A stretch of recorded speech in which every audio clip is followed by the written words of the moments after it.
Si je vous disais que le gouvernement fédéral subventionne un produit qui ajoute du plastique dans les champs agricoles, vous vous diriez peut-être que ça mérite qu'on se penche là-dessus. Bien, c'est exactement ce qu'on a fait.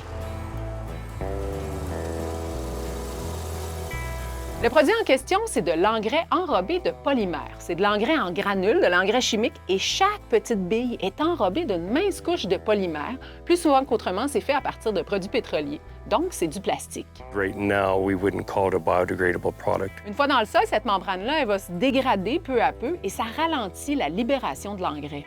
Il y a un avantage énorme pour le producteur. Il met son azote au semis. Il évite un passage.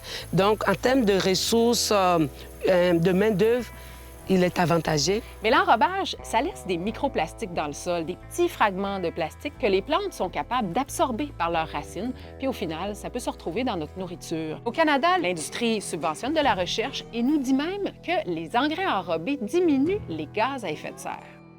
Et c'est grâce à cet argument-là que le lobby des fertilisants a réussi un tour de force, faire inclure les engrais enrobés de polymère dans un programme fédéral de lutte contre les changements climatiques. Donc, des subventions fédérales pour aider les agriculteurs à les acheter. Quand on est tombé sur cette information-là pendant nos recherches, on était quand même étonnés. Puis là, on s'est demandé comment le gouvernement fédéral justifiait d'inclure les engrais enrobés dans son programme de subvention. C'était quoi la science derrière ça? Alors, on a fouillé, on a fait une demande d'accès à l'information et on s'est rendu compte qu'au départ, les chercheurs d'Agriculture Canada étaient contre l'idée d'encourager l'achat de ces engrais. Ils concluaient que les fertilisants enrobés étaient tout simplement pas assez efficaces pour réduire les GES. Dans certains cas, ils augmentaient même les gaz à effet de serre. Mais les représentants de l'industrie des fertilisants ont fait beaucoup de démarches, beaucoup d'échanges de courriels avec des fonctionnaires fédéraux et au final, on a inclus les engrais enrobés dans le programme de subvention. Et là, vous allez peut-être me dire, et le plastique dans tout ça?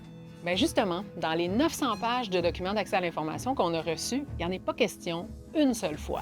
Pas une seule mention du plastique. Pourtant, le gouvernement fédéral interdit les microbilles de plastique dans les cosmétiques depuis plusieurs années, veut réduire le plastique à usage unique, comme les pailles, les ustensiles. Alors, on a posé des questions à différents ministères, santé, environnement, agriculture, tout le monde se relance la balle et au final, de l'argent public continue d'être dépensé pour polluer nos sols aux microplastiques. Juste au Québec, au cours des 2 dernières années, c'est plus de 6 millions de dollars qu'on a versés aux agriculteurs pour qu'ils achètent des engrais enrobés de plastique.